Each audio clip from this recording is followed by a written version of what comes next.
আজকে আমরা জানব পৃথিবীর আবর্তন গতি অধ্যায়ের দ্বিতীয় পার্ট।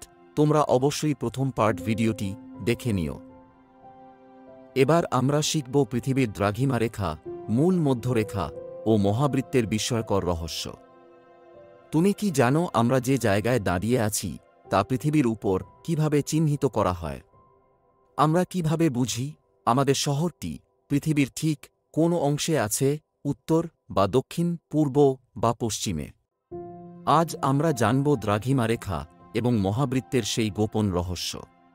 ধরো, তোমার শহরটি একটি নির্দিষ্ট অক্ষরেখায় রয়েছে, কিন্তু সেই অক্ষরেখার ঠিক কোথায়?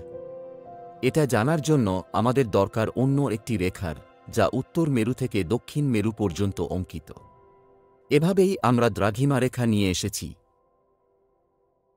এখন জানব দ্রাঘিমা রেখা কাকে বলে। দ্রাঘিমা রেখা হল উত্তর মেরু থেকে দক্ষিণ মেরু পর্যন্ত কল্পিত অর্ধবৃত্তাকার রেখা। এগুলো অক্ষরেখাগুলিকে 90 ডিগ্রি কোণে ছেদ করে। চলো আর একটা প্রশ্ন করি। দ্রাঘিমা রেখা কিভাবে অক্ষরেখাগুলিকে ছেদ করে? 1. 60 ডিগ্রি কোণে। 2. 45 ডিগ্রি কোণে। 3. 90 ডিগ্রি কোণে। উত্তরটি হল 3, 90 ডিগ্রি কোণে। এখন জানব মূল মধ্যরেখা কাকে বলে। 1884 সালে লন্ডনের গ্রিনিচ মান মন্দিরের বা রয়্যাল অবজারভেটরির ওপর দিয়ে যে দ্রাঘিমা রেখা অঙ্কিত হয়েছে সেটিকে বলা হয় মূল মধ্যরেখা। এর মান হল 0 ডিগ্রি। মূল মধ্যরেখার পূর্ব দিকে রয়েছে পূর্ব গোলার্ধ আর পশ্চিম দিকে রয়েছে পশ্চিম গোলার্ধ। তাহলে চলো একটা প্রশ্নের উত্তর দেওয়ার চেষ্টা করি। কোন দ্রাঘিমা রেখা পৃথিবীকে পূর্ব ও পশ্চিম গোলার্ধে ভাগ করে? 1. 90 ডিগ্রি দ্রাঘিমা রেখা। 2. 180 ডিগ্রি দ্রাঘিমা রেখা। 3. 0 ডিগ্রি মূল মধ্যরেখা। উত্তর 3, 0 ডিগ্রি মূল মধ্যরেখা। এখন জানব দ্রাঘিমারেখার কিছু আকর্ষণীয় বৈশিষ্ট্য। প্রতিটি দ্রাঘিমারেখার দৈর্ঘ্য সমান। 0 ডিগ্রি দ্রাঘিমারেখার পূর্বে 180টি এবং পশ্চিমে 180টি দ্রাঘিমারেখা রয়েছে। 180 ডিগ্রি দ্রাঘিমারেখা এবং 0 ডিগ্রি মূলমধ্যরেখা একে অপরের বিপরীত। তাহলে চলো একটা প্রশ্নের উত্তর দেওয়ার চেষ্টা করি।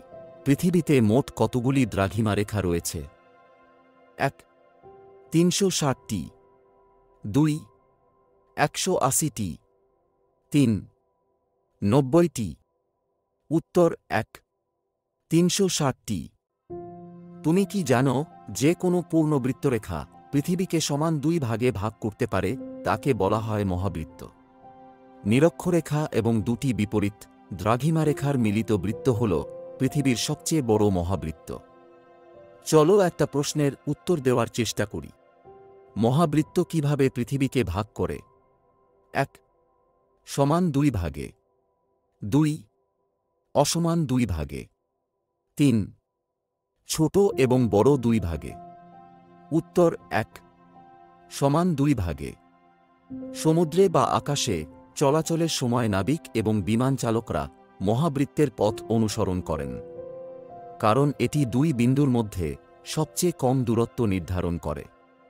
তাহলে চলো একটা প্রশ্নের উত্তর দেওয়ার চেষ্টা করি। কোন পথ নাবিক ও পাইলটরা সবচেয়ে কম দূরত্বে ভ্রমণের জন্য ব্যবহার করেন? 1. সরলরেখা। 2. মহাবৃত্তের পথ। 3. নিরক্ষরেখা। উত্তর 2, মহাবৃত্তের পথ। লেবুকে যদি মাঝ বরাবর কেটে 2টি সমান ভাগ করা যায় তাহলে তুমি কি দেখবে? 2 সমান তল। ঠিক একইভাবে নিরক্ষরেখা এবং দ্রাঘিমা রেখা পৃথিবীকে সমান 2 ভাগে ভাগ করে। আজ তোমরা শিখলে পৃথিবীর দ্রাঘিমা রেখা, নিরক্ষরেখা এবং মহাবৃত্তের বিস্ময়কর তথ্য। কেমন লাগলো তোমাদের এটি শিখতে? আরও জানতে সঙ্গে থাকো।